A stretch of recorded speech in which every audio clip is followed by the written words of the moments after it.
it? Yep. Yeah, Okay. let's go. What's happening, ladies and gentlemen of League Zero, and welcome to the very first set of matches for Season 2. Incredibly exciting. I am Acronator, production head, and I will also be your caster and host for this match of Plat versus Hyperflex of the Novice Division. Have the Novice Division from Season 1 Grand Champions returning here as a completely new roster, completely different team. Essentially, the only thing they're sharing is the name, but they are returning. The brand, at the very least, is. And then we actually have Hyperflex managed by a former Plat member all the way back to Season 0 and Season 1. So a little bit of a rivalry here between these two teams. We'll be getting the coin flip going in just a moment so we can see which team is going to pick the map. It'll be a control map between either Lijiang or Busan. So let's get the coin flip going.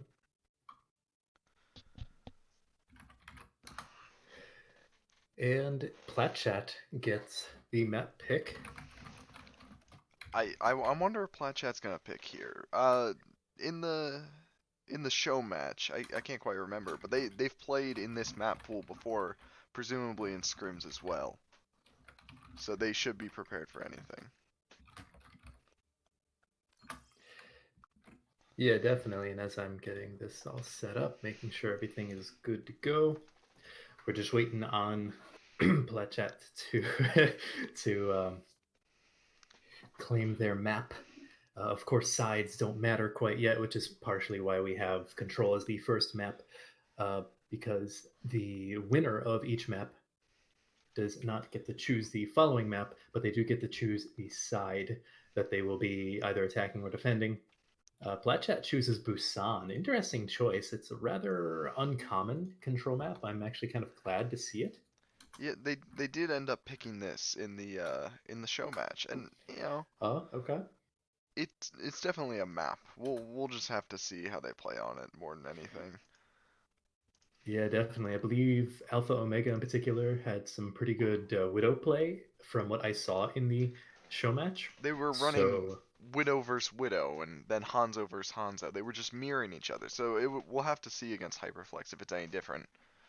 yeah, and I know at the very least 2 out of the 3 Busan maps are highly conducive to sniper play. In particular, downtown is just incredible.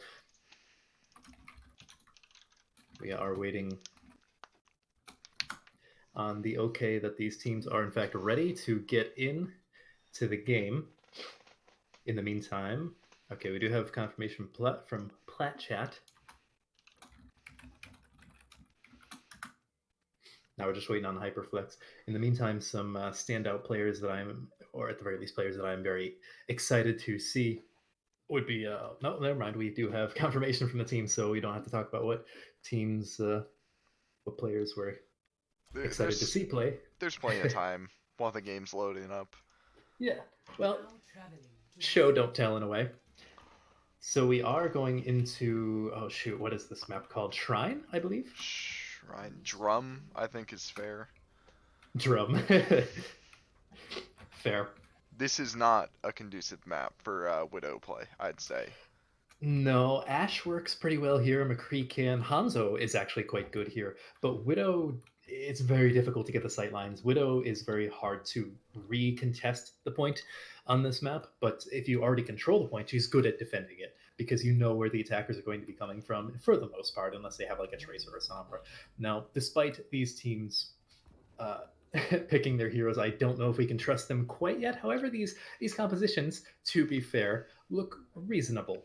You know, they're not like Symmetra or like Torbjorn or anything crazy like that. So I could see these teams trying to roll out on these. Interestingly enough, we do have Hyperflex potentially running out on the Rhine Diva. Supposedly that has been the popular composition in PTR. I'm not sure if that has transferred over to live quite yet. But yeah, it looks like we will be seeing these comps for the most part, aside from Lordy giving his team the speed boost before swapping over to the Mercy for Igglybuffs, Thera. And you do have just a little bit of poke damage. Hyperflex, actually no, Blackjack gets to the point faster. Hyperflex doesn't really have anything to deal with this fair. They don't really have hit scan aside from May's right click, and I think that's more projectile. So yeah, it looks like Igglybuff is just doing damage, getting kills, Ooh. Presumably securing this point. Blackjack taking on some early kills here. Taking out both DPS, the main tank, and now the main support. I don't know if you consider Bap or Lucio the main support, but it doesn't matter because both supports eventually go down nonetheless. And that was a commanding take from Plat. Bop on this Pharah is absolutely dominating. They switched to the McCree to deal with that Pharah now. Yeah, definitely. I think that's a reasonable pick here. Ashe could also be seen, but at this level, you can really just play whatever you're more comfortable with. Pharah's coming up on ult now. Yep, Bop actually has ult right now. They might be looking for a backdoor barrage. However, Red Panda does seem to be catching. Oh, Burning Blade takes out Bop mid ult. And now we do have what looks like Hyperflex taking the initiative and taking out Bop with the rest of the team. And now Bop does swap over to the Mei instead of the Pharah. I'm not sure if Lordy will be swapping over to Lucio. No, he actually swapping over to... And that's interesting because he, for the most part, has been a main support, but I guess they're confident in Anzhao's that play. We do have Reagan popping Matrix rather quickly, and Bop getting caught out. Hyperflex is just trying to gain space here. Yeah, push definitely. them back. Just keep the point ticking up. We do have a rather aggressive take here from Little Puppy, and now they will be backing up a little bit. A lot of ults coming out from both sides. Oh, and Unseen does get caught out. Oh, the Little Puppy gets a huge shatter with 5 people in Alpha Omega, Crimson, and Vaporeon all fall. And that might just be a stabilization for Hyperflex. I don't believe they lost anyone in that, aside from... They did not. And honestly, Plat used all the ults they had, but Hyperflex is still staying on 2 with 93% on McCree. They're sitting in a way better position right now. Yeah, definitely. And Hyperflex has considerably better ult economy right now. The only thing, realistically, that Plat has is Bop's Blizzard, but even that is only 15% and now a switch away. to a Reaper and a Zarya. Dropping the Orisa and a Rein. It's a different composition. What they had wasn't working. Here. Rather aggressive Blizzard. I'm not sure about the positioning, though, up against that wall. It didn't really freeze anyone, but it did force Plat back out. Oh, and we do have Bop's Blizzard catching at least 2 members. Immortality, but they focused that immediately. Bap did not throw that in a good spot, so it looks like Platchat's going to get point here. And that is perfect timing for Platchat as well, as they are just entering one fight territory. We do have Herping Yoshi coming back to stall. I think that's reasonable here because they want to get as close to 99 as they can at this point. Feeding a little bit isn't going to hurt that much. And once again, we have Hyperflex with an incredible ult advantage here, whereas Platchat, they swapped a lot, so they lost a lot of ult economy there, as well as the fact that they used a lot of ultimates all together. They are very quickly gaining ult charge on that Zarya, 70% now. Yeah, with energy just continually increasing. We do have a bomb coming in from Herping Yoshi in the Fights 4! That was beautiful! Absolutely incredible, and that's going to clean it up, and that might be the round. That seems like the round right now. I'm not sure they can even get back. They're switching to Lucio now for speed boost. Yeah, no. Oh, Unseen actually out-Reddit's Lordy. That's incredible. Wow. That was...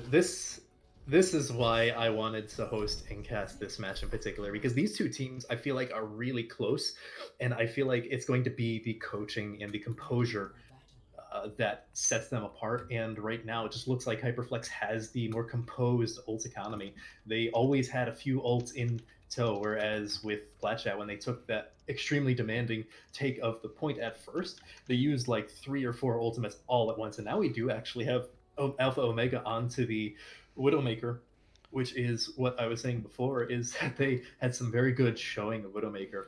I don't know if Blazing Blade will be swapping off the McCree once he sees this, but we'll just have to wait. They might change up their whole comp. The D.Va does have the opportunity to dive that Widow. Yeah, definitely. However, depending on how Alpha Omega plays it, his positioning, he could get away. Seems to be playing exclusively high ground right now. Crimson gets caught out and fades. No. And it looks like we might have an early take here for Hyperflex. And yep, the entirety of Plat is just backing out. I think they realize that they're not going to go very far. Ooh, Herping Yoshi chases down Alpha Omega and punishes him for being too far forward.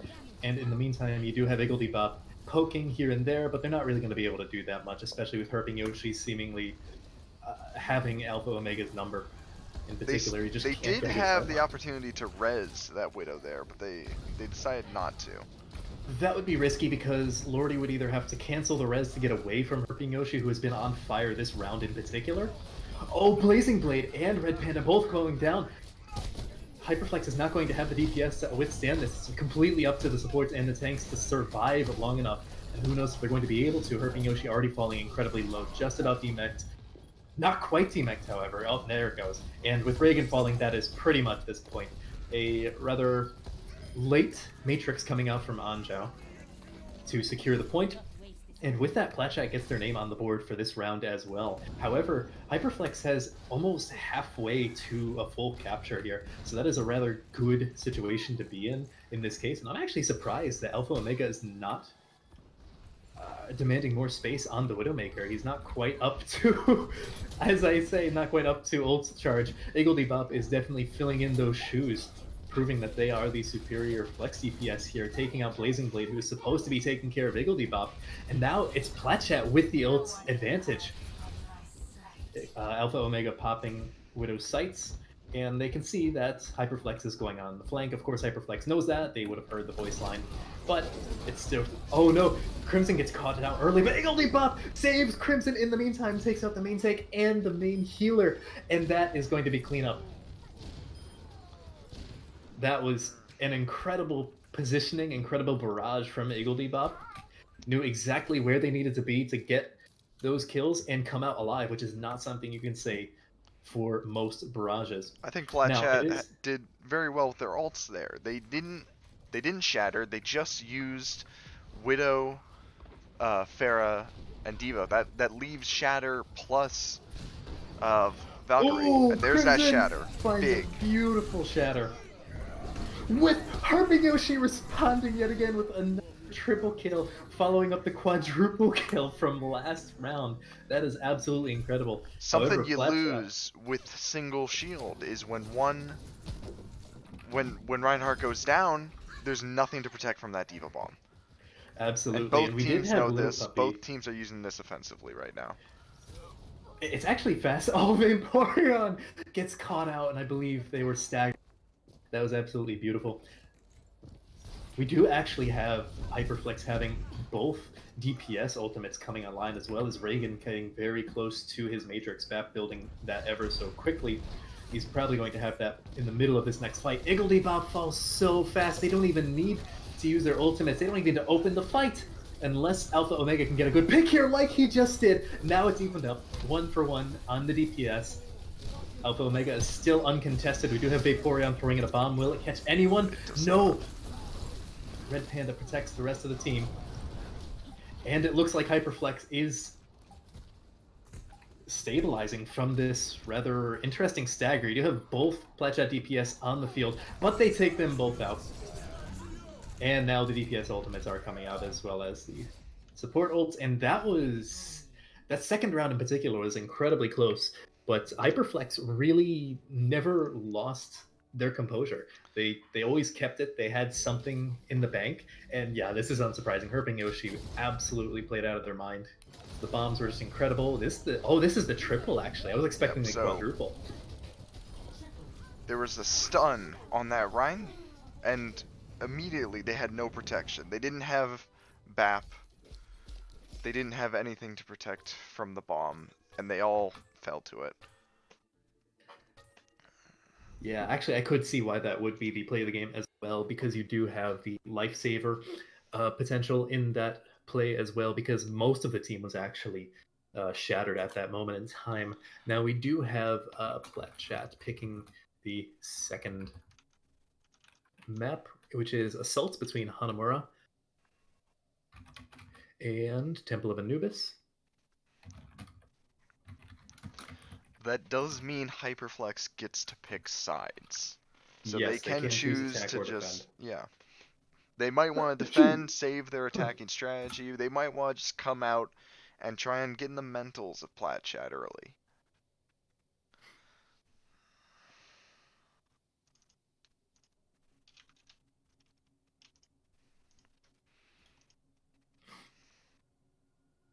All right. Now, in the meantime, standout players from what I saw had to be Alpha Omega and Iggle Bop, especially Iggle Bop. That Pharaoh was absolutely nasty. And then on Hyperflex, definitely had to be Herping Yoshi. Yeah, his diva bombs were just untouchable. It seems like they've been practicing that. It's strange that Diva's back in the meta now, Yeah, and especially it's with the 222. weirdest combo.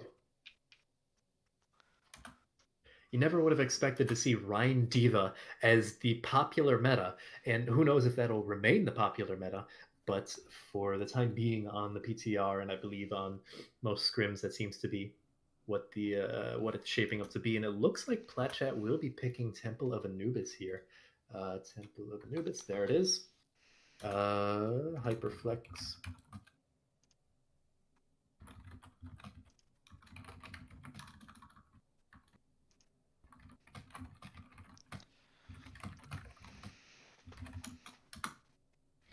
So Hyperflex can choose whether they want to attack or defend first. If they want to attack, then we don't need to switch up the graphics on the stream nor the lobby. If they want to defend first, which is entirely possible if they're extremely confident on their defense, make less work for themselves, quicker match potentially. And they do have a little bit of time. They do have 5 minutes in between, and that'll be bringing us to about 8:22 by our clock, although the stream will be on a delay, so a little bit for you guys. In the meantime, though, I can't really say that either of these teams, like anyone, seemed to be lacking in particular. You know, it didn't really seem like there was a weak point, like people made mistakes, but I'm rather impressed by how cohesive these teams look. That's not necessarily something you'd expect when realizing that, you know, coming into this, realizing that they are gold and below. But I think, if nothing else, the exhibition might prove that these players are a lot better than perhaps the standard perception. There weren't really any mistakes. They were just kind of getting outplayed. They weren't really expecting these diva bombs when they came out. Most of them came out immediately after they shattered or they used all their ultimates. They thought they were gonna just get some easy kills. They weren't looking behind them, and then bam, they're all dead. Yeah. They have nothing to come back when they lose all their tanks and all their healers, and all they have is a Widow and a Pharah flying around. Yeah, and actually the same could be said for Igglebop on that Farah as well. Like some of the Uh, we do have. Hyperflex is choosing to defend first. So they're Yep, going to they see are in what fact. Platchet has to give and possibly hold them at first point and just win on first point. Definitely. I think that is their strategy. Oh, and we do actually have a swap coming in here. We have Sad Boy coming in for Blazing Blade. Blazing Blade was their McCree, so maybe they're trying to switch up the DPS. Maybe they're not going for a hit scan on Anubis. We'll have to see. Yeah, I'm not Oh, particularly sure. also switch the colors of the spectators. Switch the colors of the spectators. Yeah, Oh, that's right. That's right. Platchat is Yes. now, and they're both named Hyperflex. But This oh, is interesting. this is why I didn't want to switch it up, but it does make sense that we should switch who gets to attack and defend. So we're just gonna need a little more time to switch some things up before we get into I this wish match. the swap the teams Blizzard get on this the swap Yeah, teams setting for the games. It would also swap the spectators as well. However, that thankfully there's a limit to the amount of spectators we can have in a lobby, so it can only get so complicated. that is true. No And more thankfully, than four per team, or five. I guess technically five in this game, but I don't think any teams have that many coaches or players standing by. uh, wait, what has I believe 5 coaches? Although I believe some of those are mental health coaches. We don't have to let them in the lobby.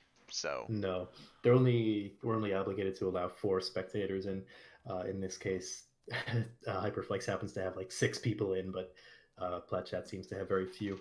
In the Seems like meantime, we'll check if managers the and teams are coaches as ready. well as like 4 backup players. Well, I know Ghost Turtle is Hyperflex's mental health coach, Okay. i.e., cheerleader. Let's see. Okay, well, Plat is ready.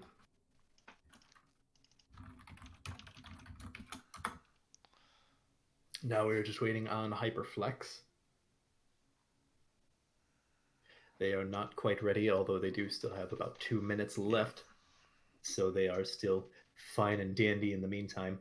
So I'm very curious to see if Ryan Diva will still be the meta for Anubis. I feel like it's subpar because normally Anubis defense, you want to play more on the high ground, and neither of those tanks are good for playing on the high ground. And it looks But they like are ready. Hyperflex is ready. All right. I think it's And we will go. Let's see if this bold strategy of defending first will actually pay off for Hyperflex here. it's got a Yeah. slight problem in the stream we gotta fix. There we go.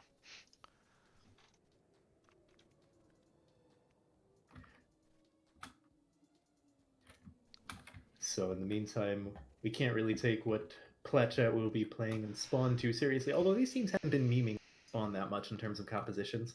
But that remains to be seen whether they will or not in the coming maps. I think it's just harder to meme and spawn with 222.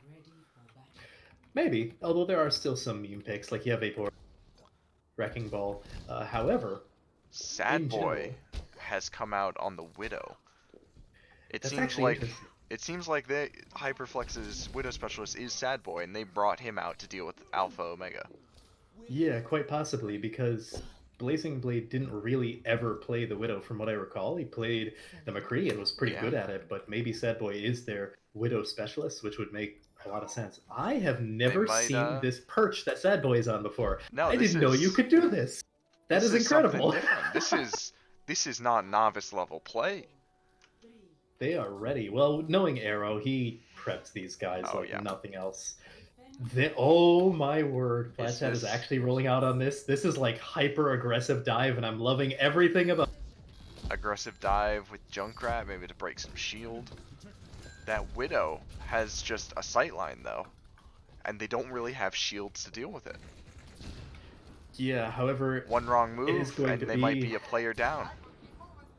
it is going to be rather difficult to get a shot on these highly mobile targets. Aside from maybe Oh, Alpha Omega finds Sad Boy. Where even was he? he came up to the high ground, and it looks like Yoshi is going in to deal with him. Platchat But now knew Platchat, exactly what they were doing here. This hyper aggressive dive absolutely worked.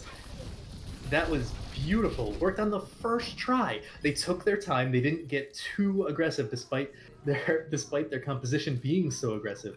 And they took their time and played it right. You know, waiting for that early pick with Alpha Omega, that is absolutely beautiful.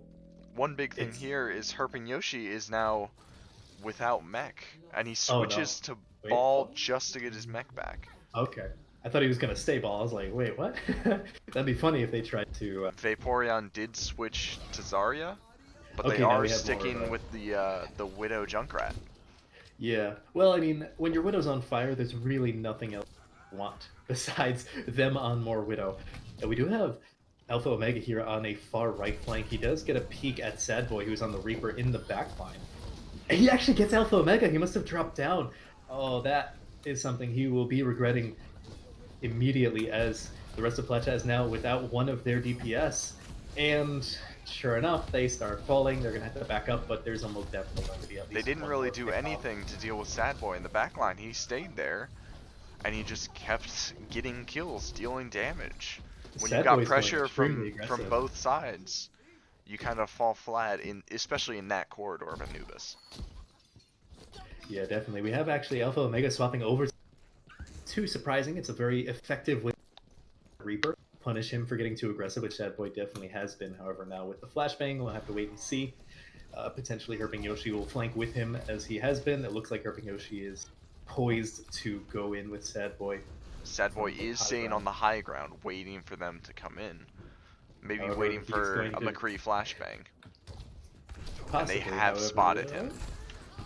Iggledy does pop his tire. Actually, yeah, Iggledy does pop the tire, looking for kills. However, everyone's grouped up in Immortality Field, and he actually finds Unseen at the very edge. And we do have Red Panda answering back with his own tire, and he finds on Omega. That just might be the push for Plat unless they can get some kills on the board, but it's trading back and forth, and that of course will always favor the defenders. However, Vaporeon is bringing it back, but he will ultimately fall, and there's not really anyone left besides Igglybuff, but he will eventually fall as well to the might of the defenders. Sad Boy resetting back up to his camping spot, except this time around, this push, he is going to be incredibly close to that Death Blossom, so I would highly expect to see that this push. They do both, or they will have Lucio ultimate for the next upcoming fight, and that could negate a Diva Mom or this Reaper ultimate. They're going straight past. Ooh, big shatter coming in from Little Puppy. He gets 2 or 3, but it doesn't quite matter. Sadboy coming in, taking out 2. A little bit of an offensive Lucio ultimate from Plat or Hyperflex there. Yeah, definitely. I think they wanted to make sure that Sad Boy survived through that Death Blossom, and it certainly worked. However, I'm not sure how much pressure he was under. Vaporeon trade for each other. But of course, Reagan will be the one who gets the last laugh there, as he will have the defender's advantage. Anja swapping words over to that Baptiste, get a little bit more ranged in as opposed to the Moira. Platchat's now coming in with a Zarya ultimate and a beat. They could do the same and try and keep their Zarya up just to deal the most amount of damage. Possibly. But it could be eaten. Oh wait, I was about to say they don't have anything combo with it, but Alpha Omega is very rapidly charging his Riptire, so they will have that. However, Alpha Omega is pushing up rather far. Now he is backing up a little bit. We do have Herping Yoshi throwing a bomb in, and it will not find anyone. Here comes Red Panda with the tire, probably coming after Unseen. No, he misses Unseen, and instead goes for Reagan. And Alpha Omega actually manages to kill Red Panda's Riptire? Is that a glitch? I thought Red Panda had already given... I don't know. But anyways, Plat will be capturing 2 ticks, 70, almost 71% of points, and it looks like they will be going into stagger mode on the defense here. We do have Herping Yoshi on the Wrecking Ball in earnest this time. Except, it does look like they're able to deal with the defenders, but they did not get the best possible time there. They definitely did stagger, and you know what? 30 seconds counts in a match like this. Definitely. Honestly, at anything above 1 minute is something to be happy about, especially if Plat can have a good defense here. Because then their time won't matter if they can just first hold or even second hold. Hyperflex is now under the condition of needing to finish the map to then continue. I'm not sure Hyperflex expected Platchat to get so far when they chose defense. Yeah, definitely. I think they were expecting that they could get away with possibly a first or maybe even a second hold and finish this 1 round. But in the meantime, that kind of not so much backfired because they did stall for a good amount of time, especially after that insane first point push from Plat. And we do have something that I would honestly have expected Plat to run, or expected Hyperflex to run on defense the first time, as opposed to the Diva Reinhardt. They're running a Sig Arisa standard double shield. Of course, Sigma being... did the Sigma nerfs go through? They did. I haven't played in a couple of weeks. So. I have not played in a few months, so... Okay, so I believe the changes came through. We do have... well, I don't know if Herping Yoshi will stay on that Wrecking Ball because there's not really much to combo with. Reagan swapping over to the Mercy, though, makes me believe that Sad Boy in fact be sticking on this Pharah. However, he might be swapping rather fast without on the Widow, but we will just have to wait and see. They are going around the left side to avoid that very obvious sightline. Sad Boy has spotted the Widow. It looks like they are going to be going in. But Sad Boy immediately gets melted Anjo getting a shot in there as well, making it all the easier to melt the Pharah. And we do have Hyperflex getting a little bit split up here. Their Mercy is completely separated from the rest of their team. She is Herping now running Yoshi back. did just dive the Widow. Push him Ooh, off high Red ground. Panda finds Lordy. That's the main support down. And you do have Crimson knocked off the high ground. Not in the best position possible. Herping Yoshi is getting low on point, but he is drawing about half the team's attention. He will die, but in the meantime, Hyperflex could use that to their advantage to push onto Vaporeon, but Vaporeon does get out in time. Never mind, he dies, but Unseen also gets taken out, but he will get rezzed almost immediately. We do have the attackers converging onto point, but it is sort of back and forth right now. There is no obvious advantage, but with Alpha Omega taking out Reagan, that is a slight advantage for the defenders. However, more and more kills are coming in. Sad Boy on this Hanzo doing a lot of work, and he doesn't get taken out by the Riptire, but he does take out Igglybuff in the meantime. Alpha Omega getting taken out by a Sonic Arrow, just getting completely domed in the process. It looks like they've got this point, but I'm not so sure they can get the next. That was not with this composition. That was very messy. They have 3 ults coming up with a beat on the way, and if they're gonna go, they might as well go now, because Platchat's sitting very low on available ultimates. They have Nano Boost and Orisa ult, and that's gonna be it. It does look like they are going to at least try with this, and I don't blame them at the very least, because they have 2 of the stronger DPS ultimates in the game right now. They're creeping up onto the left side. They are poking their way out. However, Platchat will be meeting them in earnest in the choke point. Herping Yoshi gets slept by a beautiful sleep dart. However, Hyperflex takes out 2 almost immediately. They're just tossing out their ultimates left and right, getting 3 kills with the dragon. Igglybuff coming out as a stalwart defender, but not quite making it long enough. That was very clean, but I think the only reason they were able to get through so much is Sad Boy took out Lordy at the very beginning of the fight with no contest, almost like he was AFK on the high pillar. We do have Crimson coming out with the Supercharger. However, Herping Yoshi does drop them, completely cutting off the defenders from their left side approach, and it does look like, with the help of Alpha Omega's stalling Tracer, that they will be able to trickle down the clock and take out the defenders. However, they did get 2 ticks and some change. However, we'll drop back down to 2 ticks, and they still have almost 4 minutes left. That was extremely respectable. And we do have them swapping over to a more standard composition for what you'd expect on this attack. The DPS staying the same. They are almost 2/3 of the way, respectively, to their DPS ultimates.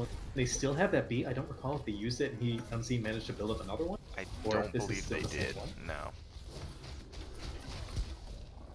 That is fair. We do have the team running over on the bridge, but we do have Igglybuff cutting off the team effectively. Unseen gets taken out, but so does Vaporeon. Vaporeon on the Winston for some reason. Anyways, Little Puppy charges onto the point bodily, but he's now cut off from the rest of his team, getting frozen, and he will fall. Sad Boy possibly next, throwing out a dragon a bit does late get in one that of their fight, main but he's heals. still getting kills. What is happening? He will eventually Red Panda fall. using his ultimate. Oh. You will get the freeze onto Vaporeon, but that is the taken damage on the defenders. But another minute down and a few late ultimates that I'm sure Hyperflex wishes they could have saved. Unseen still holding onto that beat. I'm not sure what he's saving it for. Possibly Igglybuff's Blizzard, or possibly just waiting for them to have a clean push in almost every single time, cut off and fractured before they can even get a full chance at the point. Vaporeon is saying high ground, and he does have his ultimate. He might dive in just to dive out. Oh no, he does take quite a bit of damage from Sad Boy and retreat, thinking better of facing the angry man with the bow. Now he does jump back into the point. Crimson getting incredibly low here. However, Alpha Omega is putting pressure on the Hyperflex tanks, saying, "You are not allowed on this point. This is my property." And in the meantime, we do have Hyperflex building up some more ultimates. However, Platchat, for once, is pretty much staying in tow with them. They're just waiting. I believe they might open up with Reagan's Matrix just to break through these rather unorthodox double shield. Yep, there we go. The window's going in, the fire strike from Little Puppy, and the team is running in. Alpha Omega in the back line. Herping Yoshi eats Iggledy by crucial. That was one major on the defenders. Whatever advantage they had in terms of ultimates is now gone. Alpha Omega blasts out with a beautiful Death Blossom. Vaporeon replying in earnest. Sad Boy getting a few kills as well. Herping Yoshi dropping his bomb, but will not find anything. And now the defenders are coming back out into full stall mode. Plat has gotten exactly what they wanted. At the very least, if Hyperflex finish this map, they will not have a better time bank than Plat. And Unseen getting out once again. And this is honestly not looking too good for the attackers. They're going to have this one final attack, and they're really only going to have Blizzard. Now, granted, the defenders are not going to have very much to deal with that Blizzard. They're not going to have a Diva to eat it like Herping Yoshi so brilliantly did. But in the meantime, the best they can do is just heal through it and pray. If I were Hyperflex, I would like to see this Blizzard come out almost immediately and then build the ults from there. You really have to collapse. You have to get this final tick. Otherwise, this series is going to get tied back up. Oh, we do have Little Puppy getting sectioned off from the rest of his team, getting frozen up. The Immortality Field does come out, and he finds a beautiful charge headlong into Anzhao. Lordy, both defenders' supports are down. However, Little Puppy does pay for his brazenness, if you will. You have a Blizzard coming out, and the DPS on the defenders are starting to clean up. This is not looking for the attackers. Only a few people on the point for Hyperflex, however. No, not both supports anymore, I was about to say. Just Reagan, and he will fall, and this very well may be it. Both supports were the last to die just a few moments ago, so it will take quite a while for them to come back. Both tanks are now falling, and that is probably it. Plat putting their name on the board. Do have one final Death Blossom. He actually manages to take out Lordy with that, but Plat pulls out a win, saying that close match in Busan was not all that we had in store. It is very much not over, and they are extremely willing to put the fight up to the extremely highly ranked Hyperflex. Some beautiful Tracer play coming out from Alpha Omega, completely saving that defense when Hyperflex was at their strongest in that second point attack.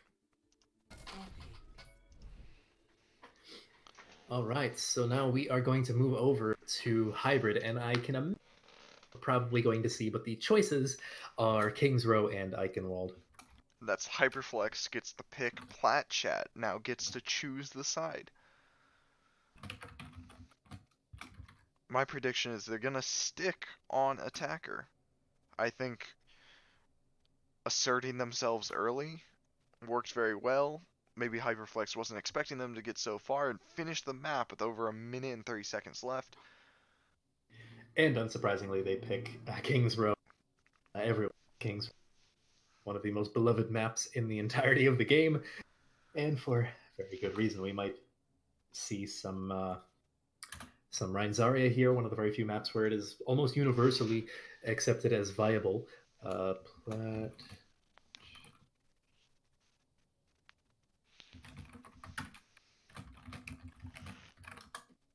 And we do actually have a sub incoming for Plat. Mistfire coming in for Iggledy Bop. Iggledy Bop putting up quite a show, and basically every hero that he's played, he had a very strong Mei, had an incredible Pharah.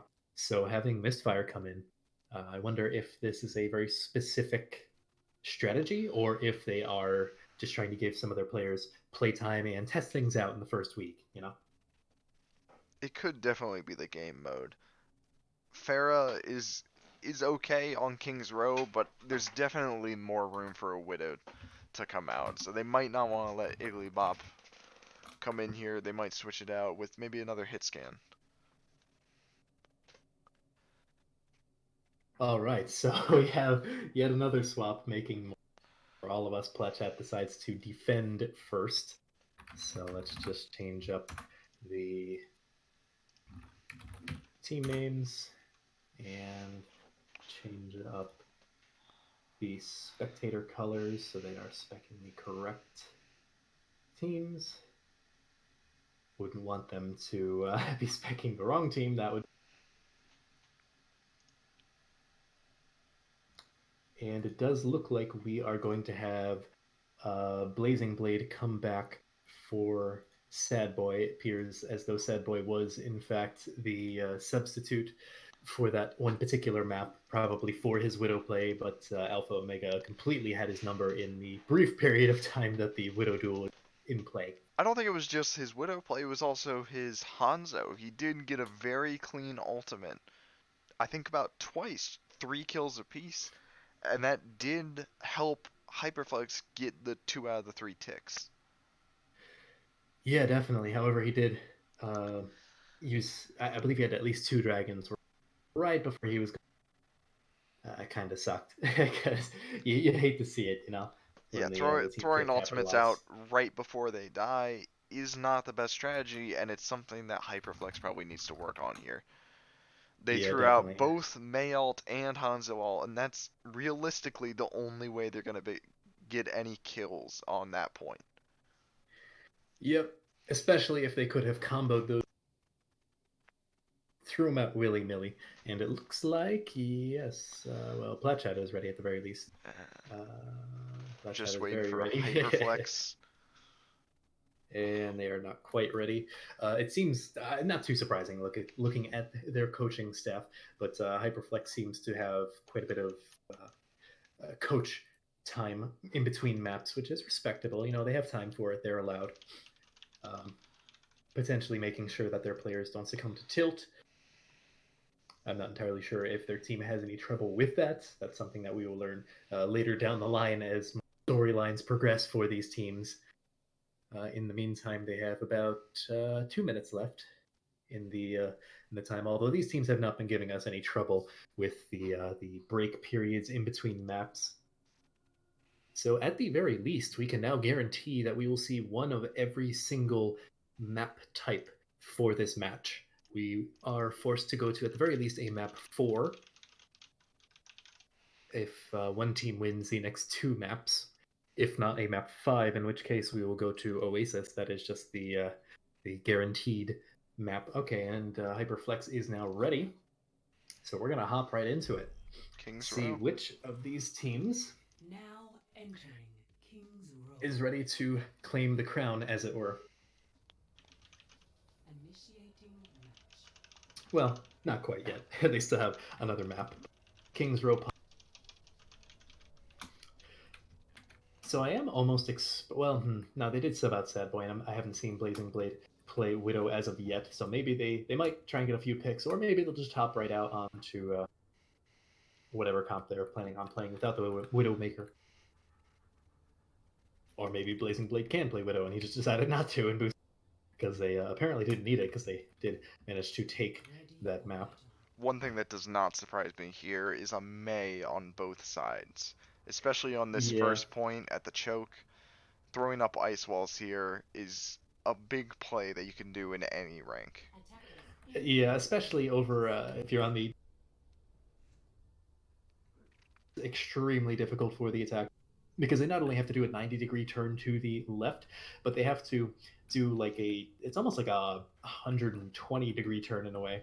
Yeah, almost exactly where Misfire is hiding. Well, actually, he should be closer up to the wall to prove the point that I was making, but it is rather awkward for the attackers to look over there and punish a Mei. Double shield coming out from the defenders, not too surprising. We do have Lordy taking a rather far back position, rather passive position. However, that is all right considering he is a healer, although he does drop down to point now. A rather early wall from Mistfire. Hyperflex might want to aggress onto that before. Okay, well, they did aggress onto it in a very special way. They just took out Crimson.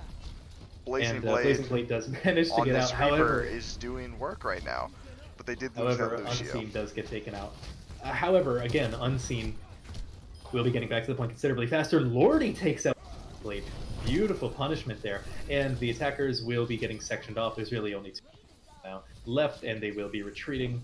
Herping Yoshi and Unseen will be getting out alive. Reagan shortly thereafter. Oh, Alpha getting a beautiful poke, beautiful stagger onto Blazing Blade just as he was coming back. He is absolutely ready. Taking a few pot shots, and if he's lucky, getting potentially another kill. He is also getting very close to that dragon, and especially because they're running Orisa, even with the nerfed halt, they will be able to combo that if they so desire. Ooh, Blazing Blade does get caught out by the rock, but there's not much to punish it because he's so far in the attacking side. Ooh, Defending Dragon does come out, but most of the attackers were in the Immortality Field. Little puppy, but Anzhao comes out with the Tranquility, the Transcendence, as it were. Lordy pops his ult as well, the Matrix, and it looks like the defenders are now stabilizing with the added damage. Have a Flux grabbing quite a few of the attackers as well, and yeah, that is pretty much this attack done and dusted. Little Puppy does valiantly try to take on both of Crimson and Vaporeon, but to no avail. Blazing Saddles, or Blazing Blades, able to get out. Blazing Saddles. Oh, that's a good movie. No swaps yet. Hollywood. No, they are sticking to their guns. Hyperflex seems to be just building up ultimates here, using They're them. approximately even here. Beautiful cutoff, and we do have a Vaporeon eats Red Panda's ult, and that is absolutely beautiful. Now the attackers have almost nothing to work with, aside from the support ultimates, which just came online. A lot of poke damage being taken. Oh no, you hate to see it. Another ult being used immediately before dying, and despite the damage boost for Hyperflex, they will be the ones to fall. They couldn't quite stem the tide that is Plat at this moment in time. And it looks like Plat is chasing after Blazing Blade quite a bit, but he will manage to survive. Plat is now sitting on nearly 6 ults, with very little for Hyperflex to respond with. This is entirely beautiful defense from Plat. They're playing this perfectly. They have an answer to almost everything. Beautiful supercharger placement from Crimson right there, making it incredibly awkward for the defenders to deal with it. That Lucio beat did not last very long, and now they have even less on this final push. Vaporeon does, unfortunately, with his Herbitic Flux. Herping Yoshi does not find anything with his bomb, and now Hyperflex is in this awkward position. Okay. And they do manage to get 2 kills off of it, and the defenders do throw out a blizzard, but it's a little bit off center and it's not really going to affect them. Hyperflex will be getting their name on the board. There is the potential, but unlikely potential for Plat to try and recontest. It looks like Vaporeon was thinking of it, are still thinking of it. They are going for this. I don't know how long they'll be able to survive, especially with Lordy falling as fast as he did. Vaporeon about to fall shortly thereafter, maybe not. Yes, he will. Okay, and with the wall, Hyperflex will finally get first point in a rather clumsy fashion. It took them quite a while, right down to the wire. They almost bowed out of this map in terrible fashion. The important thing is they did take it, and now they have Vaporeon staggered on the Sigma. It's going to take them very long, and Blazing Blade has an ultimate ready to take out half their team. Not only is his ultimate ready, but he's flanking. I don't believe anyone on Plat realizes this. However, he does drop down, so he gave away his positioning, but he was in a good position to flank. In the meantime, Hyperflex has considerably stronger ult economy at this moment in time. So if there were ever a time to set up a strong attack, it is right now. However, Plat backed up, disallowing any value to get out of Bap's Matrix there. Alpha Omega splitting Hyperflex into with the dragon. However, there's no capitalization on that advantage. Start to roll in with Little Puppy, and it's going to be infinitesimally harder, rather. Ooh, do have a 3-man Death Blossom. Blazing Blade does fall by himself, but that alone may have solidified the attack here. With only a Mei and a Sigma, no one to heal them quite yet. Everyone on the defending side is coming back. Mistfire doing a brilliant job defending, and Vaporeon actually finds a kill onto Reagan. Misfire finally does fall. Vaporeon, the lone defender, however, he does have quite a bit of health to his name at this He moment also in has time. his He will get ultimate out alive. ready. He is ready to recontest at a moment's notice. And the clock is ticking down with Platchat coming back for a rather healthy defense here on second point.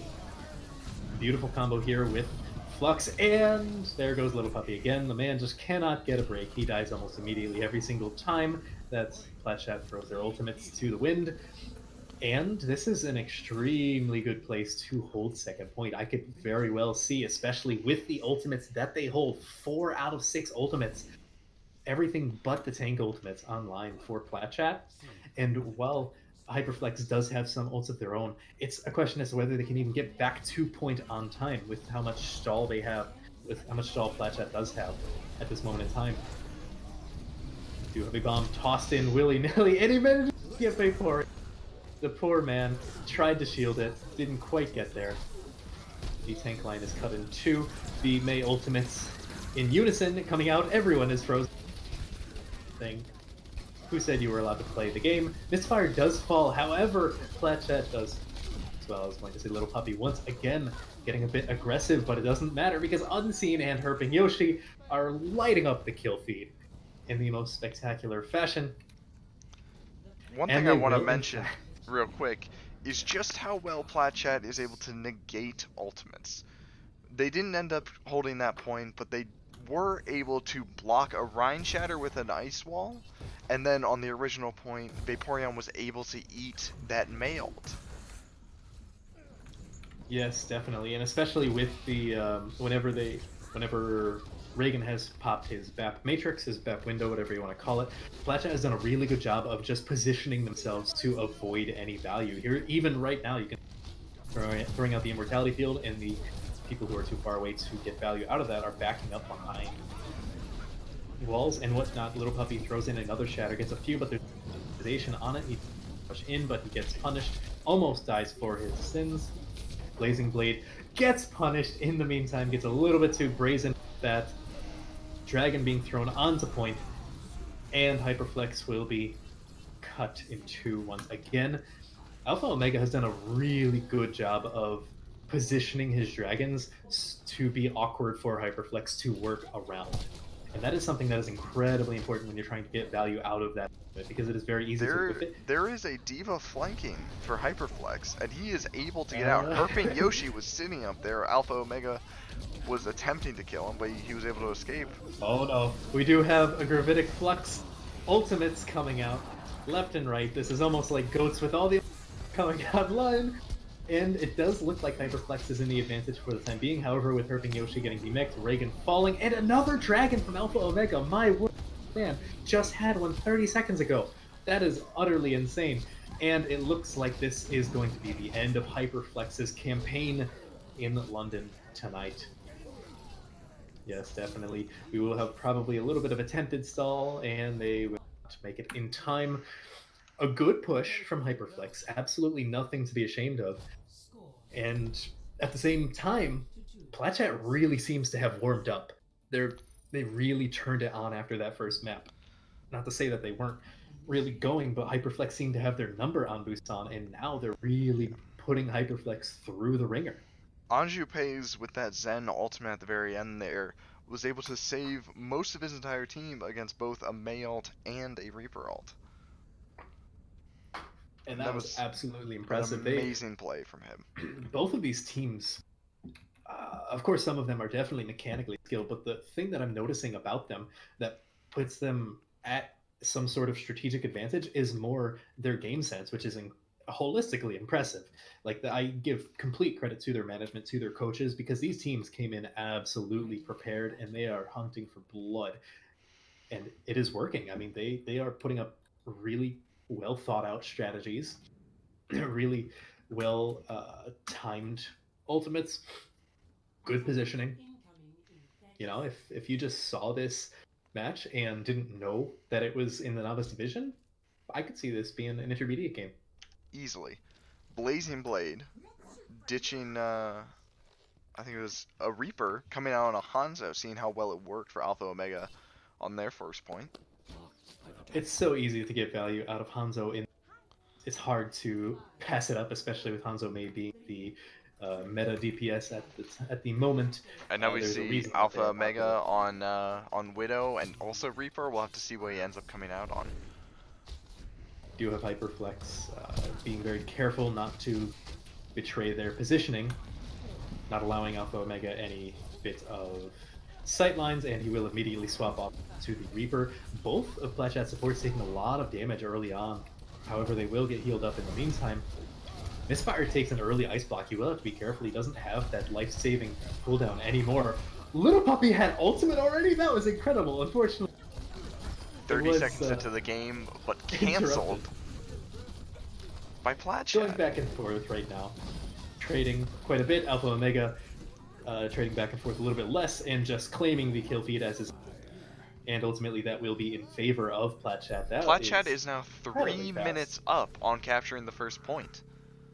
They're doing remarkably better than Hyperflex early game. It doesn't look like Hyperflex is looking to defend. However, they are deciding not to push up against the choke point. They allowed Plat to push far through it. Alpha Omega flanking. Very confident. Oh, he is flanking. However, Misfire gets taken out, and that will cut the DPS in half, and he does retreat. In the meantime, Lordy falling once again, and Hyperflex will be pushing up forward Alpha Omega with a tiny, minuscule portion of health remaining. Vaporeon on 90% charge with ultimate. He's now like the highest damage dealer on their team. Yes, but he does have to stay alive, and well, Lordy. So there is that. Crimson taking a lot of damage there, and even gets his bubble popped. Both Bat Windows coming out, but Anjo gets punished more for it. With Plat being put in an awkward position, Little Puppy charges bodily into the enemy tanks and pays dearly for it. A large shatter coming in, ultimates coming out in Twine, and it is honestly quite hard to tell who is stabilizing it. Look, because now it is a 3 else backed up. However, Anjo is returning, and he quickly decides to nope his way out of there. He decides he does not want to 1v3 a Mei, Lucio, and what looked like Hanzo?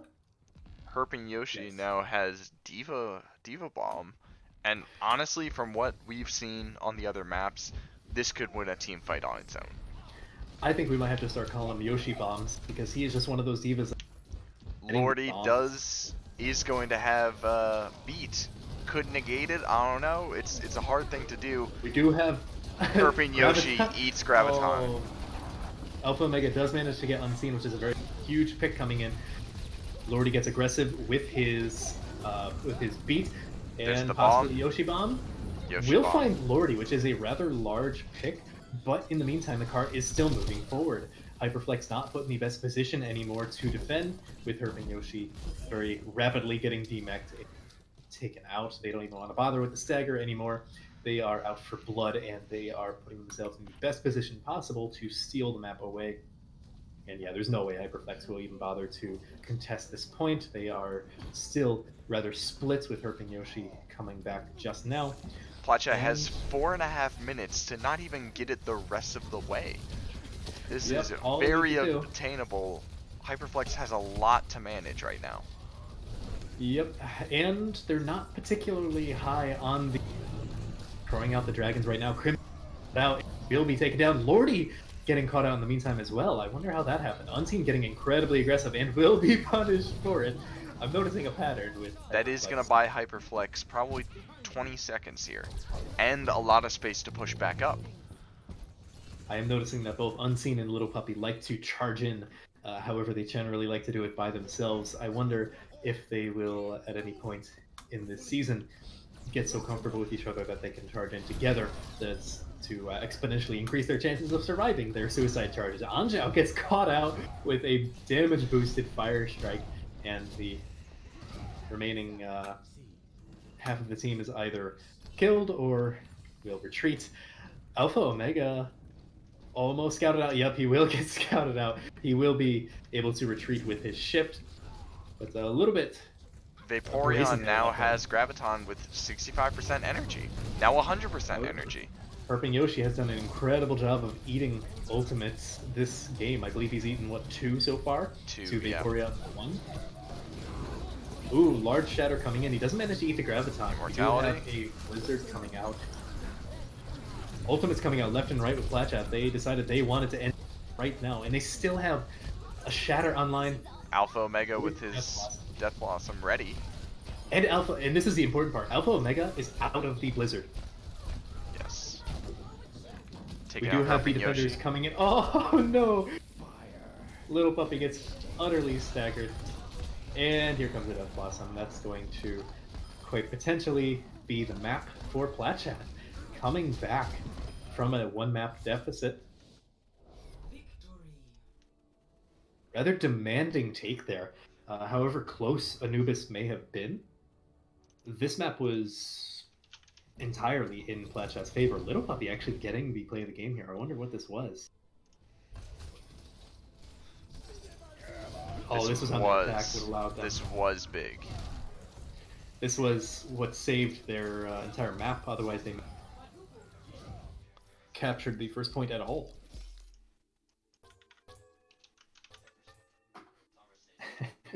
Absolutely incredible amount of healing and damage coming out from the tanks and healers respectively. And we are going on to potentially the final map, which is Escort between either Route 66 or Rialto. So Hyperflex gets the pick. Plat choosing sides. It's only the first week of us doing this, but honestly, towards the end of the season, I'd say this is going to play a major factor in how teams play. Yeah, definitely. I think these two teams might possibly I believe everyone put Hyperflex as their #1 pick for the most part, like 1 or 2 between them and Geometric. Some people putting Wisdom, but Plat was pretty consistently placed like 3rd, 4th. I think they might be claiming their spot as like a potential top 2 team in this case. Of course, we don't know what's happening with the other games. Hopefully they are just as exciting as this one. I can give you some updates on those. It looks like Geometric has won 3-0. I believe that was most of the predictions. That's who did they go against? They went against One Trick? They went against Rio Redemption. Yep. Okay. One Trick versus Wisdom. It seems like it is 2-1. I'm not sure in favor of who. If I had to guess, I believe I predicted Wisdom to take it, but who knows? I don't know enough about One Trick to say with confidence that they could or couldn't win that. But in the meantime, this matchup, Plat gets to choose the side. Hyperflex picks Rialto for the 4th map.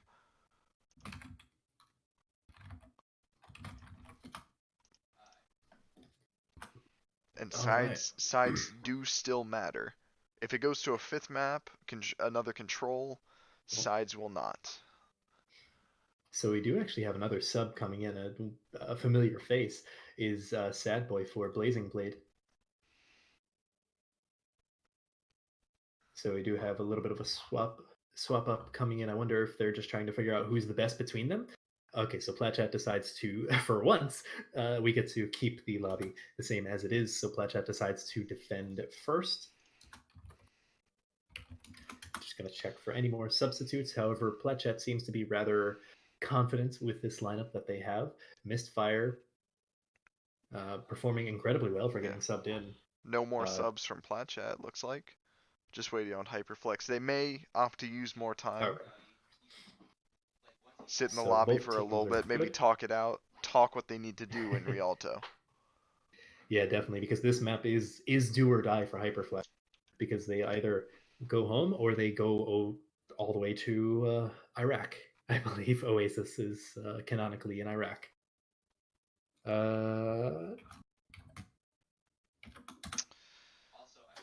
So we want to ask the teams to be ready. I'm actually terribly impressed by Mistfire, because Eagle Depop was no slouch whatsoever.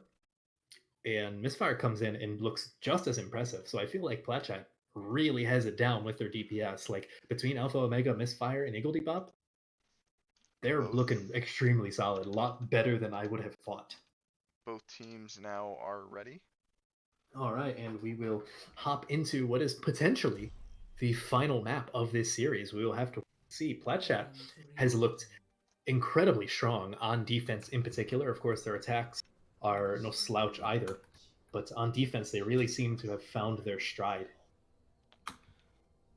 Rialto, it's definitely another strong map for May. A lot of choke points on the streets with very tall buildings that can easily be blocked off by a wall.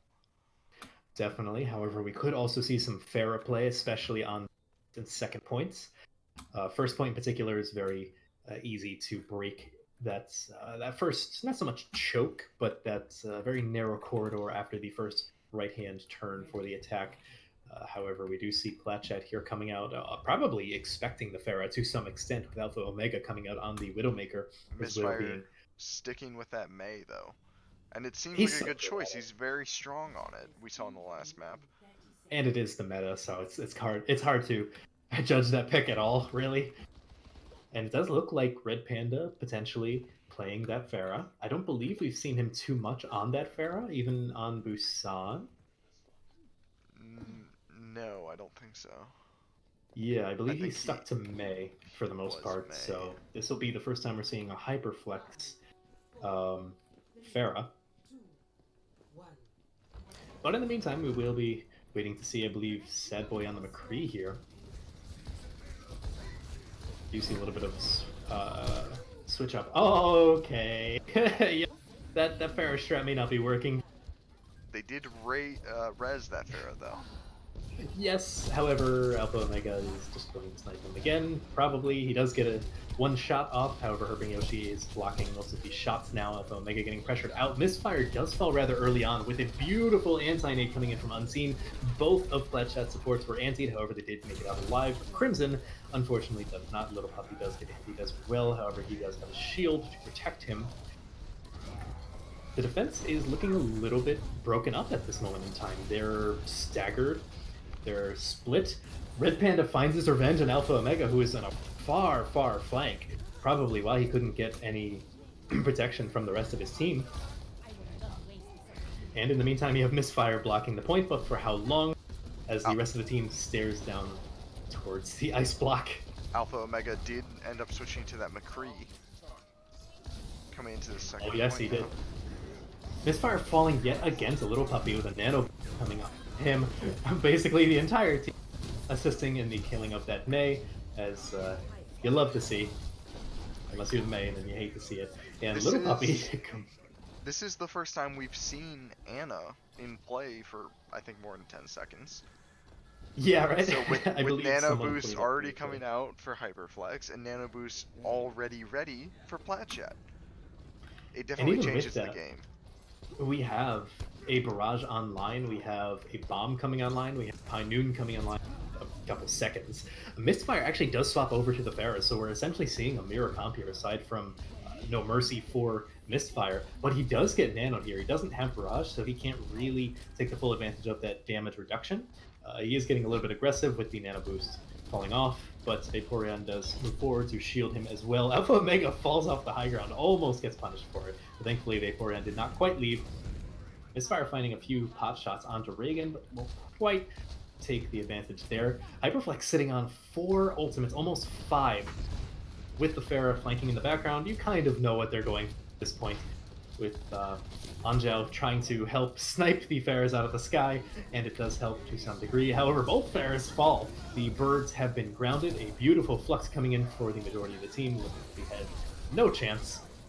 And the rest of Hyperflex is slowly retreating with the aid of the Valk. However, Anjao gets taken out by Sadboy, who is extremely far back in the flank. I can't imagine seeing this cowboy last for very long. He actually survives long enough to take out Crimson, or help take out Crimson. He is still alive. This cowboy lives to ride another day. And now he dies. But Sadly his taken team, out. his team does return, and they are actually pushing point. I mean, granted, Pletchet is going to be coming back with Crimson and Lordy, and actually, yeah, the majority of the team, Vaporeon. Hyperflex is now staying on 5 out of 6 ultimates here, with the only thing they're missing, Valkyrie. That is incredible. They did all of that scrappy fight with no ultimates used. That's 2 That ultimates so far for Platchat. Orissa's and Baptiste. And thus far, it's just been zoning ultimates. Hyperflex completely backed up. They're literally just waiting out the cooldowns, which is actually hilarious, but also tragic for Plat because those are two incredibly good that you don't want to get little value out of like that. Oh no! Yep, saw that coming.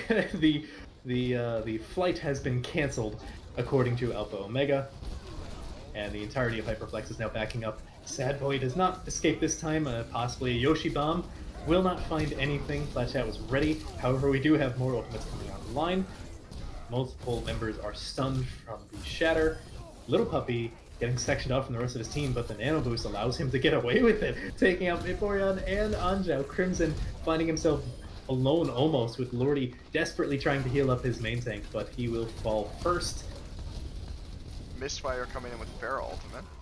No shield. And he does manage to take out Little Puppy, and Yoshi has 0 mech. However, Yoshi takes Mistfire out with Baby Diva. That is incredible.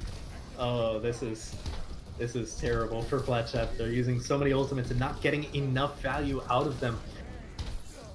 Plat crumbles at the final moment for second point defense. Unfortunate, but they still have the entirety of third point, and this is a very hard point to capture.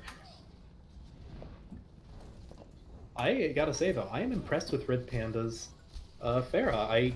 You haven't seen it yet, but he is doing rather well. I don't know if it's to the level quite of Iggledy from Busan, but he is performing rather well. We do have a high noon coming out from Sad Boy, and he gets the revenge for Red Panda and Reagan, and manages to take out Counterpart as well. There's only enough room in this town for one Cowboy. The other one sinks into the bay. And now we have a giant lightning-filled man with a hammer, causing a ruckus on the point.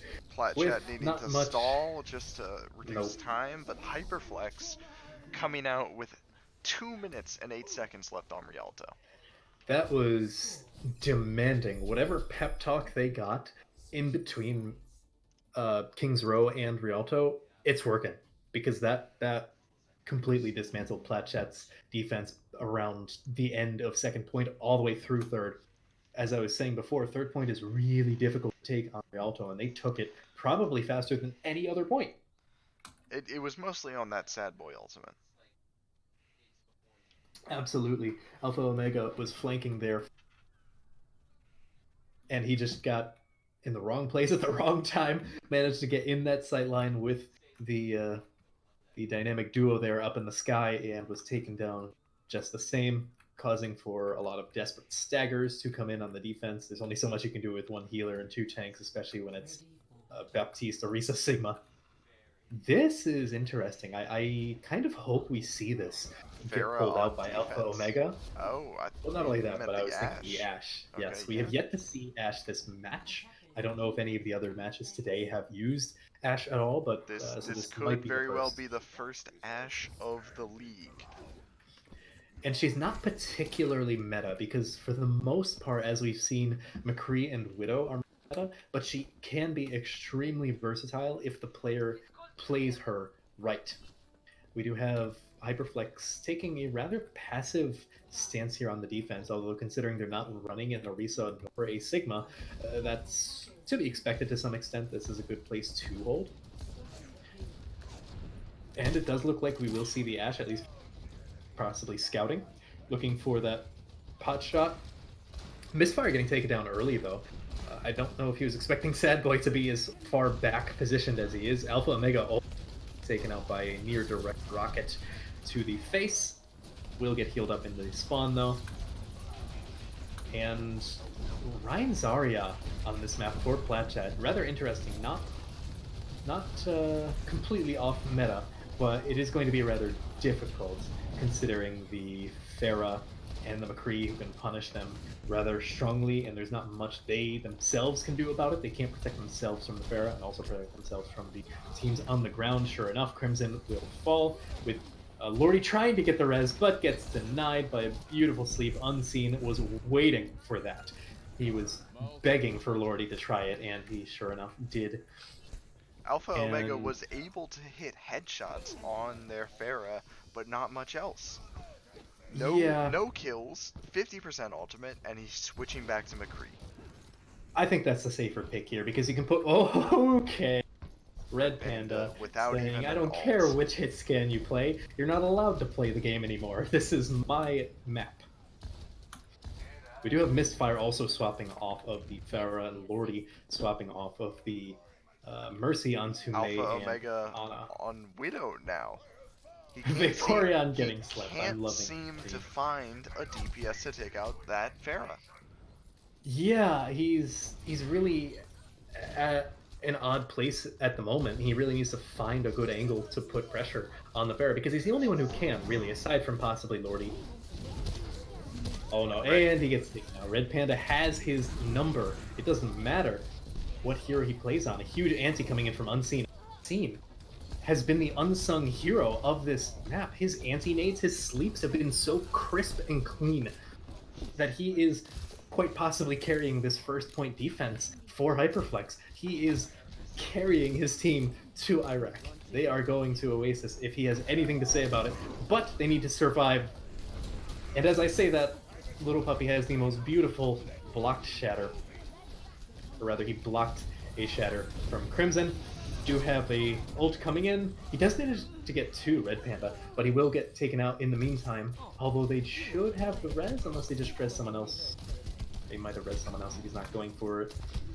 However, the rest of the defenders had to back up so far that didn't quite matter.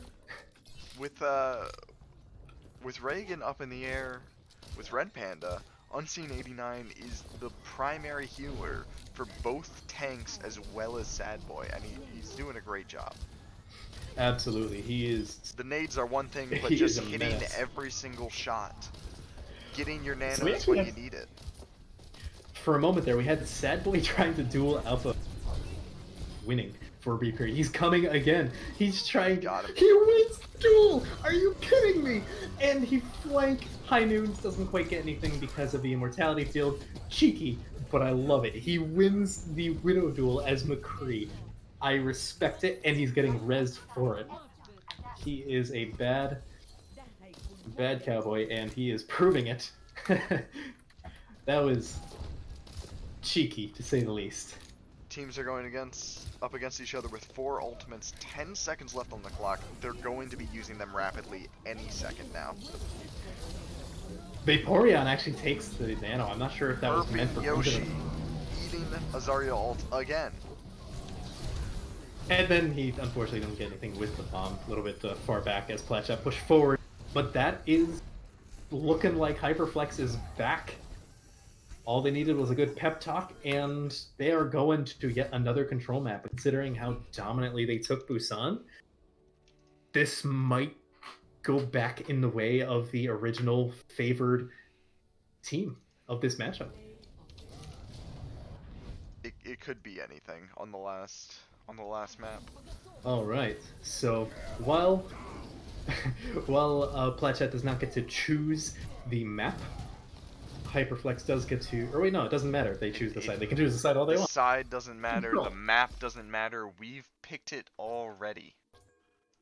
All right. All we're waiting on is teams to say they're ready. Just gonna ask for some subs, and in the meantime, we'll swap it over to Oasis. This is such a good match. I could not have asked for a better first match to cast, to host, all that. Like, this is as good as it possibly could have been, especially with the story behind this, with Paradox being a former Platchat member. All right. Oh, so we do have Eagle Bebop coming in for Mistfire. Both of them have been popping off, absolutely. So it will be interesting to see what their strategy is here. Possibly Eagle Bebop is their whatchamacallit, control specialist. Yeah. In for now both control maps. I believe he also played for King's Row, maybe? Anubis as well. Oh, Anubis. Eagle Depop. Yeah, I believe you played the first 2 maps, and now this one.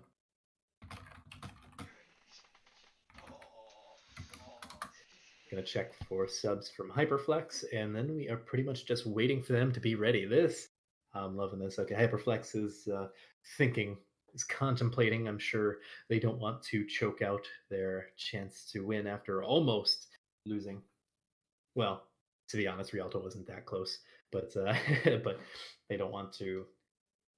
They don't want this to get any closer than it already has. I'm sure they were hoping for a 3-0, and that did not quite happen. Who is that? Alucard is on Hyperflex. Another member of Hyperflex in the lobby. I believe he's an actual. I believe I like sniping, and oh no, Arrow. Arrow is a coach. I like sniping and Arrow. I believe our coach is Paradox is the manager. Emo Cowboy, Blazing Blade, and Alucard, I believe, are all players. Alucard, if I remember correctly, is a flex DPS.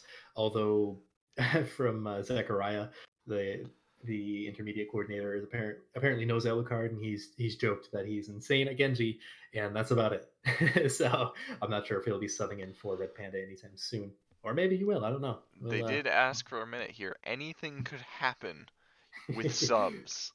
Pull out the wild card at the last moment.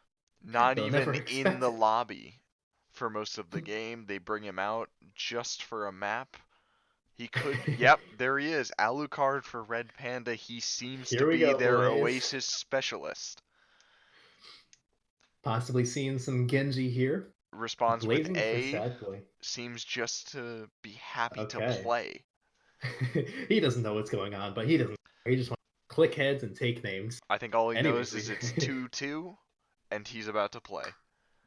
Oh, sad boy for Blazing. Paradox said misheard, so he's probably listening to coaching staff on who should be playing this map. More than likely. Yeah.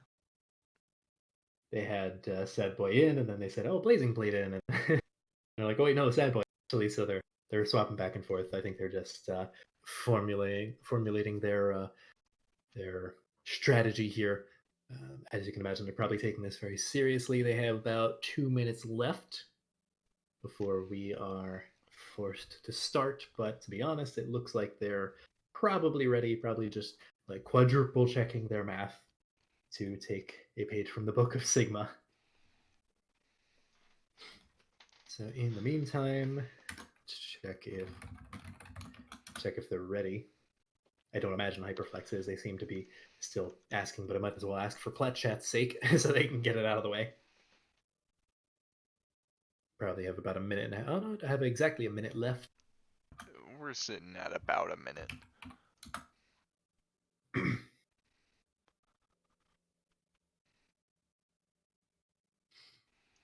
Eventually, we're gonna start.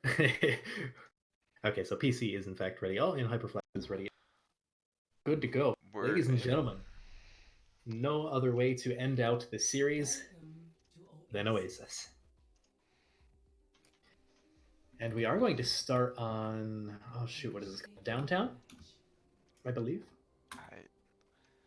City Center, that's what it is. Downtown is Busan. Is it City Center Library or University? University. And then Gardens. Yes. A lot of the control maps share names for the submaps. But anyways, this City Center is rather interesting. You can pull off a lot of weird compositions here that you wouldn't really see anywhere else. Sure enough, Alucard on the Genji. If he is actually staying there. If he is, this is one of the few maps where Genji is legitimately viable. Is this and University, Genji can actually get value out of his blades. Gardens is a little bit trickier because there's too many places for the supports in particular to hide. Whereas this, it's all kind of open and awkward. One important thing is, we knew Alucard was the Genji specialist, right? But does Plat chat? I don't know. It depends, and if they were paying attention to the draft. No, Zechariah had stated this exact fact in the draft. when we were talking about him. He does get stunned up briefly, but he is taking his time. Now, the interesting thing is that Zachariah, when he commented on Alucard, he said, like, he's gold for most heroes, and then with his Genji, he's just out of this world good, so he might, if anyone's going to make it viable, he will. He does get poked down quite a lot, but it doesn't really matter because the enemy DPS just kind of went bye-bye for the time being, and Plat is going to have to back up. Brilliantly played. I expect to see exclusively nano blades coming from Unseen Alucard. Well, Alucard is trailing a little bit behind Unseen full charge, and she takes quite a bit longer. With Reagan falling down, however, Plat will likely be regrouping. You do have Lordy coming back slowly, so they can't quite push up without their support, but now they do have the chance. Alucard does get domed by Omega. And this is the chance. We do have a Nano Rhine. He does manage to get 3, but there isn't too much follow-up. Never mind, there's plenty of follow-up. He gets all 3. Momentarily however, stunned, and then healed back to full so he can finish what he started. He almost fell. That seems to be a theme with Lil Puppy. Shattering, getting stunned, but dealing with it anyways. We saw that on King's Row to capture that first point, and we see it again here. And they're already up to 60%. His playstyle reminds me of Bumper. I think if and when his team can practice more and get used to playing around his aggressive playstyle, it can be deadly. Oh, Igglybuff dropped his wall early, and the Matrix is still up. And that is going to force some pretty hard staggers. They can't even, their Bongo is still up, Plat, and they couldn't even get any value out of it. We do have a Flux coming in here. It will grab quite a few. High Noon coming out as well. But anyone who is out in the open, yeah. Oh, no, we did, okay, Herping Yoshi's going to say anyway, out was in the Immortality field. Sad Boy does have, did he cancel his ult for a reload? I think he did, unless he got absorbed by the Sigma. He got absorbed by the Sigma. Okay. I didn't hear any shots, so it's hard to tell. I think it was just in the meantime, we do have another. Who needs a Nano Blade when you have a Nano Hammer? Because quite honestly, that's been a lot more effective. Alucard has not gotten ultimate yet. No. Wait. Did Igglybuff get... there it is.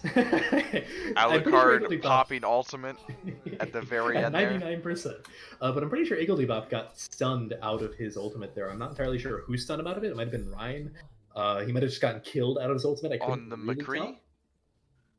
Possibly? Wait, no, he's on the May. Igglybuff's the May. His Blizzard. I'm unsure. I believe it was eaten by Herping Yoshi. No, I didn't see it in the kill feed. Was it? I think it was. When maybe the kill feed was active, so it might have. When Vaporeon also killed the Baptiste Immortality. Oh. Maybe I'm unsure. The kill feed we'll have to go right check. There, so it passed by really fast. But either way, it was impressive that it got interrupted somehow. Alucard sticking on this Genji. Didn't quite work in terms of Blade, but he also didn't feed as hard as you would fear for a Genji. So I mean, all's fair in love and war. Nice deflect onto the fire strike. Deflex. But they do have that May to stun him very easily.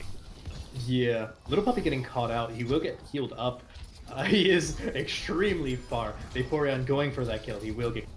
Sad Boy doming everyone. Alucard getting the Junkrat, cleaning up in the process. Unseen does get taken out by Igglybuff, but he is alone with the rest of the team staring him down. Just like the meme. There are a few comics by very talented artists in the Overwatch community about that exact situation, where the May's just sitting there in the ice block, terrified for when it runs out. Alucard getting rather aggressive here, although I guess with the May still coming back from spawn, he can not worry as much. He is significantly further to his Nano Blade this time around. Not Nano Blade, possibly regular Nano Blade. Blade. And he And no more. gets a little bit too aggressive there. The May happened to be right in front of him. I don't expecting that. Oh my god, little puppy. He is just novice Bumper. Let's just token it now. Like, seriously, he goes for the most insane sporadic shatters that Charges have no business like working. no tomorrow. And it works. hey, if the whole team goes full retard, it works. I mean, hey, I would expect nothing less from the main tank being coached by Arrow, let's be honest here. Just And there goes charges another straight in, suicide and charge. he's going for this And kill. Vaporeon is not getting out of this alive. Yeah, There no, he I was is, gonna say and they there are might now be a chance, pushed but up, no. and Little Puppy never going under 250 HP there. Healers Both constantly teams. on him, and now See, they're sitting with near 5 of 6 ults on both teams. I don't think Crimson has been allowed to fire strike this entire match. Just keeps Now, knocking it back. yep. Now Never both really teams are hitting much coming with up it, to but 5 negating ultimates. damage.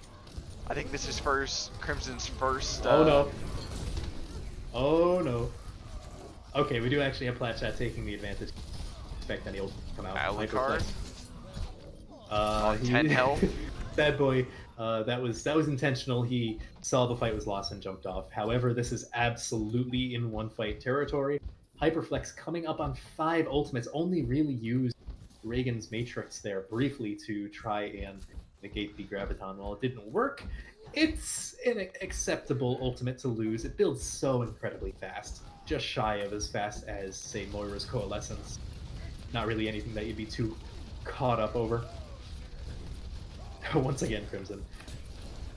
Oh, never mind. Okay, gonna do once again. Crimson is probably going Eating to by strike. Herpin Yoshi. Alucard Crimson just isn't allowed a deflecting. very large portion of his kit with Reinhardt. It's allowed Little Puppy to lap him in ultimates. Alucard Yeah, looking definitely. to dive up.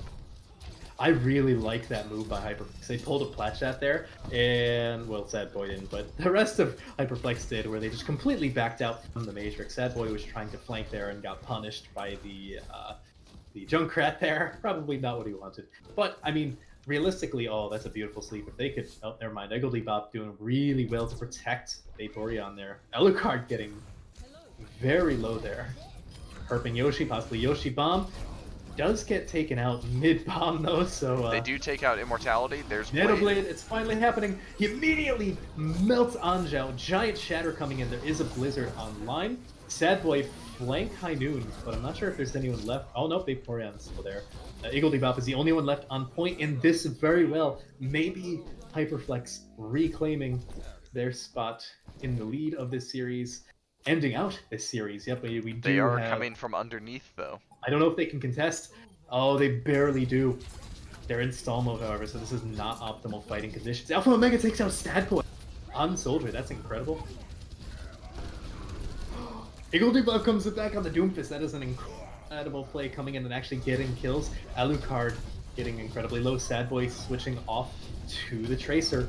Now it is worth mentioning that Platchat is at 81%. That is almost one fight territory, and Platchat actually brings this back. Oh my word. Hyperflex is going to have one good fight here. One and good they fight really with only have... extremely limited ultimates. However, Platchat has has nothing. no ultimates. Reagan does have Baptiste His ult, but it's Matrix. not going to be able to take out a whole team. Alucard is getting rather close to his blade, but he needs to build it fast, and they are now in one fight.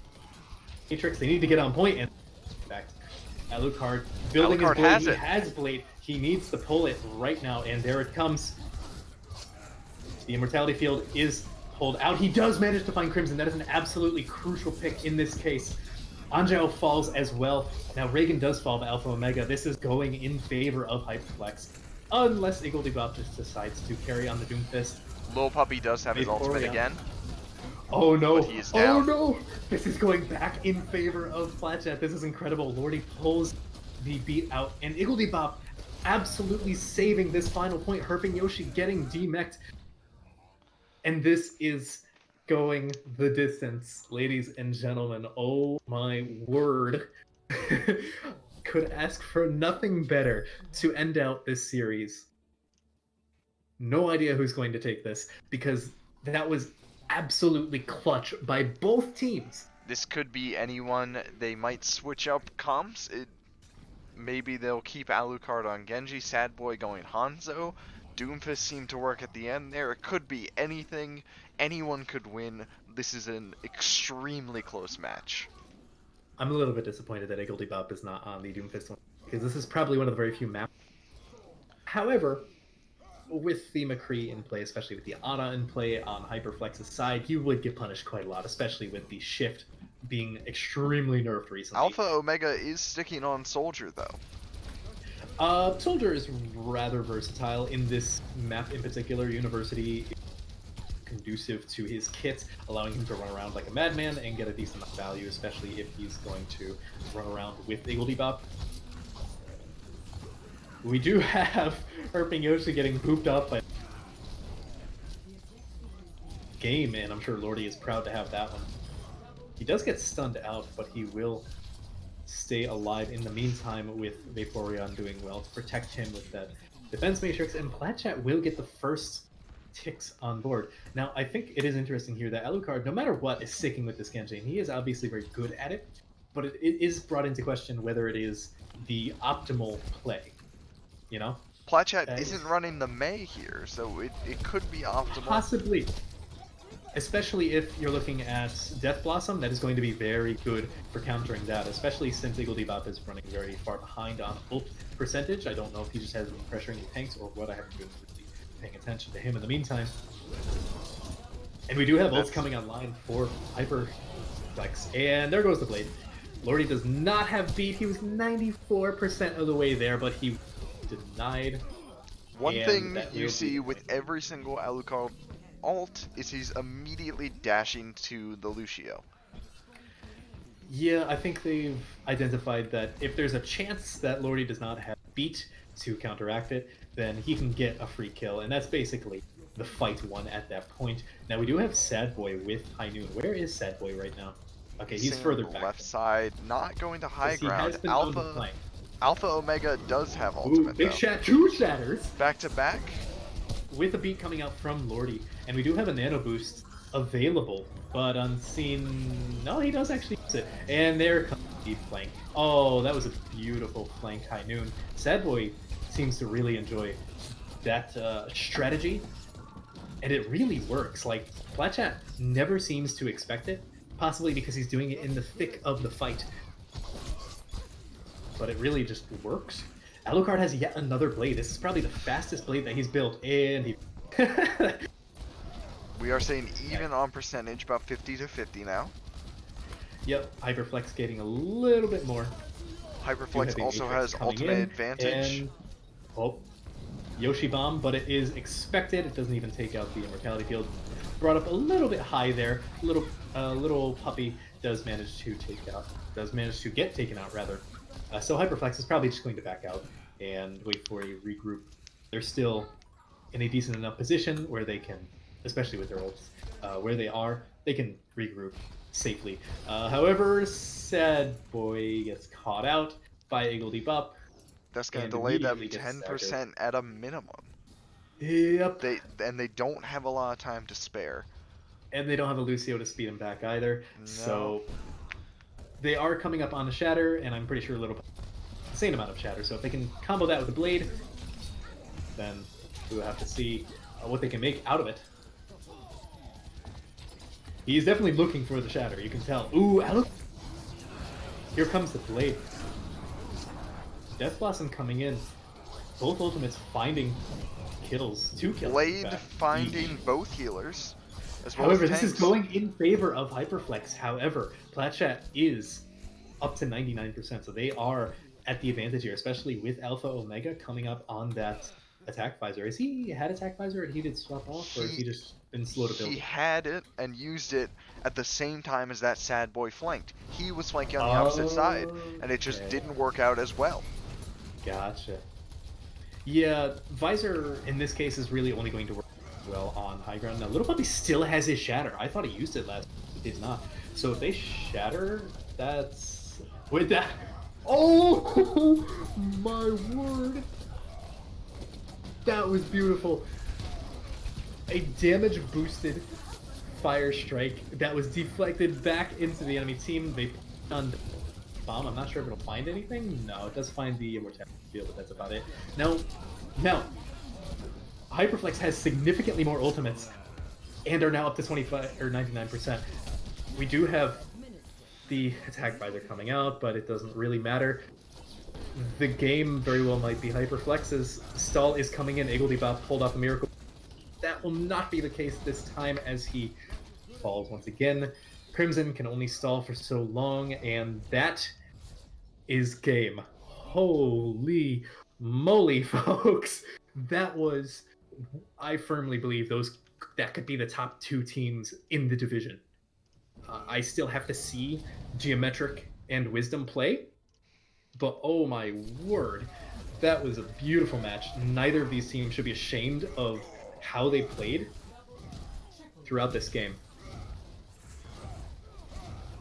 They both performed incredibly well. And Hyperflex just lighting up the kill feed. Absolutely beautiful. And now the important question is, who do we want to interview? I'd say Lil Puppy played a great tank game, but herping Yoshi, eating all of those ultimates, hitting some crucial diva bombs is probably the best interview, in my opinion. Yeah, I almost have to agree. Not to say people like Unseen89 didn't play a great game. They were phenomenal. But he's the man I want to ask some questions.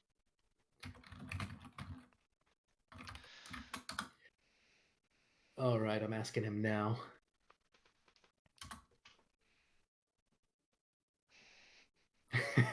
Sad boy, thanks to Twitch Prime, I was merely able to pop. All right, Herping Yoshi said sure, so I'm gonna go find him and drag him into this chat. Where is he? Somewhere. Herping Yoshi. All right. Move to. We are casting booth 3. Yes. Hello. I'll Wait, unmute him. let me unmute him. I got him. I was gonna say, like, I can unmute. Yeah, you don't have perms to talk in this. Yeah, hello. Yep. Anyways, congratulations on the extremely hard fought win. That was incredible. That was a doozy. So, how do you think Plat Chat stacks up to your expectations, to the league's expectations for one? Because you guys were obviously the favored to win, but I don't think anyone expected it to go that far into the tiebreaker. I mean, we knew their DPS line was really strong, and they had really good supports too. So we knew it was going to be a hard fight. We started not playing as well as we were thinking. We weren't playing to what we were tailoring we wanted to play. So after we started getting back in the groove and everything, it started getting better for us. So you, in particular, managed to eat, I believe, like 3 or 4 ultimates over the course of this game. I think it was more closer to 6. Probably. I lost count after like 4. Like, have you just been going through drills on ultimates, or is that just something that you happen to be good at? It's just whenever I think I'm going to see a Mei or a Zarya ult, I save a little matrix, just kind of swipe left and right in front of the point. That's fair. I do feel somewhat sorry for them because they just. Yeah, because sometimes you could tell when a Zarya or a Mei is gonna ult. Like, they make it pretty obvious, at least in Novice. Yeah, that's fair. So another thing I want to ask you is with the Alucard pick, because we were joking on stream during the Novice drafts, Zachariah had, who knows Alucard, said that he's basically a Genji one trick, and we were joking, oh, maybe we're going to see Genji. We weren't expecting literal 24/7 Genjis. What was the strategy with that? You just knew that he would be really good on Oasis? Well, he kind of had to get a haircut, so he couldn't be there for the first 3 or 4 maps. We were gonna run him the whole time, but that's hilarious. If you're willing to share, if you were gonna run him the whole time, does he play anything but Genji? He does. He has a really good McCree, and he's been working on his Mei as well, and he also can play some other heroes that I don't know if I can disclose. That's fine. We know Arrow runs a pretty tight ship. Speaking of Arrow, how is he as a coach? He was one of the more definitely really helpful. Like, after each round, he would go over what he thinks we could have improved on, what we did well on, keeping us in the mood, keeping us level-headed. He was really good at it. Figured that was the case every single time we asked if you guys were ready. Wait, not So figured most teams that do that are asking for coaching. Yeah, it's the exact same in every scrim. It would just either him, Paradox, just talking, just going through it all. Was there much thought into your team's pick of choosing to? I believe you chose to defend first in Anubis. I don't really remember the reason why, but I think it was Arrow, and I think someone else said we should defend first. So we're just been like, okay. I mean, we don't have really any opposition for it. They know it's better for us, so. Yeah, makes sense. If you managed to first hold, it would have been a lot quicker. But Yeah.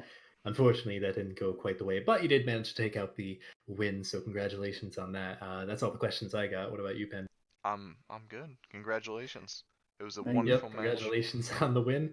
I think we may have just witnessed the two teams face each other, but that remains to be seen, I guess, with having no idea what happened with the rest of the games besides, I Yeah, I believe, Geometric. need to go watch those real quick.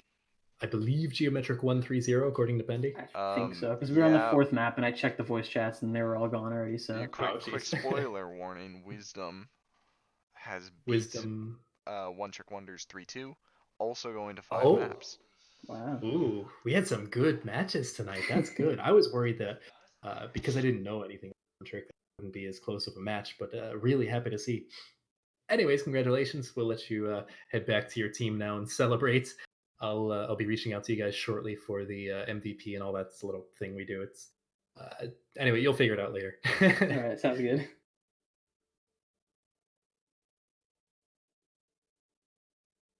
Okay. Well, thank you everyone for tuning into this game. I hope you enjoyed. Thrilling to say the least. I was not expecting that close of a match, but I'm extremely happy that it did go that close. I think we can expect to see these teams, I don't know, possibly meeting in the grand finals. That would be one heck of a grand finals, I gotta say. Yeah. And I believe these teams, I don't remember the exact schedule, but I believe these teams are They're facing going each other to twice. meet again. Yeah, I think so. At a I believe, minimum, yeah, I because believe there are only Novice. 6 novice. I think they play each other twice. 10 Yeah, weeks I of think so. Yeah, I games. think their schedule is the same as last season's was, whereas like intermediate and advanced are a little bit weird. So we should see them But again Novice, week 6. definitely, and I can see both of these teams earning their spots towards the top of the power rankings. I think Grapecake should be given more credit for placing Plat towards the top, considering how much of a fight they just put up. That was entirely impressive. Anyways, feel free to. I don't think any of the other games are going on. We're probably the last one, right? Yeah, I think they're closing out in Wisdom versus One Trick. That So is fair. no other games Anyways, to I hope you all watch. enjoyed this game. Feel free to tune in tomorrow for the intermediate division at 6 p.m. and 8 p.m. EST, respectively. We're going to have 3 games in each of those time slots. Although I'm not entirely sure if all 3 of those games will be streamed for I each time slot. I think they will be. I believe for intermediate A at 6 p.m. I think there might be 1 game that we need to. I don't know. We'll figure it out tomorrow. Keep an eye It on seems like we announcements. have 3 now. What? Twitch.tv/League 0 OW and League 0 OW2. You can find the games here. We will see you tomorrow. Peace, nut.